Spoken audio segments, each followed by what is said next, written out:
আমার আশেপাশে দেখতে পাচ্ছেন যে ডাল, এই ডালগুলো কিন্তু আমাদের এলাকায় আঞ্চলিক ভাষায় মুগ ডাল বলা হয়। এই যে দেখতে পাচ্ছেন ডালগুলো সবুজ দেখা যায়, এই যে সবুজ দেখা যায়, এই ডালগুলো পাকার পরে কিন্তু কালো হয়ে যায়। এই যে দেখতে পাচ্ছেন এই ডালগুলো পুরোপুরি এখনও পাকে নাই, পুরোপুরি এখনও পাকেনি, কিছু দু একটা পাকছে, আবার কিছু বেশিরভাগই কাঁচা। যখন ডালগুলো কাঁচা থাকে তখন এরকম কালার হয়, এরকম।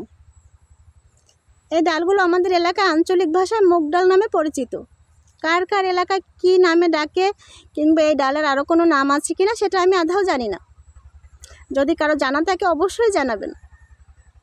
এই ডালগুলো দিয়ে বিস্কিট তৈরি হয়, বিভিন্ন নাস্তায় তৈরি হয়, বিভিন্ন নাস্তা বানালে মজা লাগে, ভালো লাগে।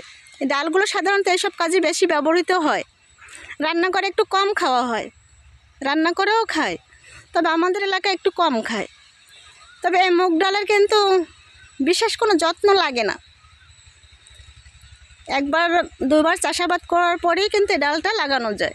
এবং এই ডালের প্রচলন আমাদের এলাকায়, এই ডাল মানুষ বেশি লাগায়, এই ডাল থেকেই মানুষ বেশি ইনকাম করতে পারে। ডাল আর তরমুজের জন্যই আমাদের এলাকা বেশি বিখ্যাত। এই ডাল থেকে যেই পরিমাণ আর্নিং হয়, এরকম আর্নিং কিন্তু আর কোনো ফসল থেকে সেরকম হয় না। ধানের পরে ডাল আর তরমুজ দিয়েই বেশি মানুষ লাভবান হয়। এই ডালগুলো যদি কেউ ভেজে খায় তাও কিন্তু খুব মজাদার, ভেজে খেলেও ভালো লাগে। এই ডালগুলো যখন আমরা ছোট ছিলাম তখন কিন্তু মাঝে মাঝেই খেতাম, তবে এটার থেকেও কলাই ডালগুলো বেশি মজাদার, সেটা খেতে বেশি ভালো লাগে, ভীষণ ভালো লাগে। দেখেন এই দৃশ্যগুলো ছোটোবেলায় খুব একটা উপভোগ করতাম। যখন ছোট ছিলাম তখন এই মাঠে বসে থাকতাম দক্ষিণা বাতাসের জন্য।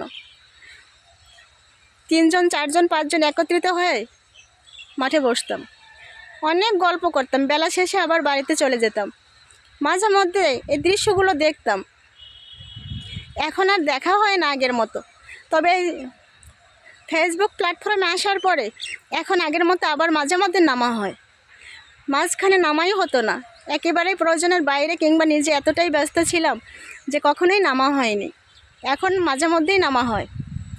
দেখেন আমি এতটাই ব্যস্ত ছিলাম যে আমার ওড়নাটা উল্টো হয়ে গেছে, আমি নিজেও খেয়াল করিনি। আমার তো ভীষণ সুন্দর লাগে সবুজের সমারোহ, পড়ন্ত বিকেল, দক্ষিণা বাতাস। সব থেকে মজার বিষয় কি জানেন, এই ডালটা কিন্তু একটু পানি দিলে বেশি ফলন আসে, গাছটা বেশি তরতাজা হয়। এই জমিতে পানি দেওয়া হয়নি তাই একটু কম ফসল হয়েছে, ফলন একটু কম দিয়েছে। তো ধন্যবাদ সবাইকে পাশে থাকার জন্য।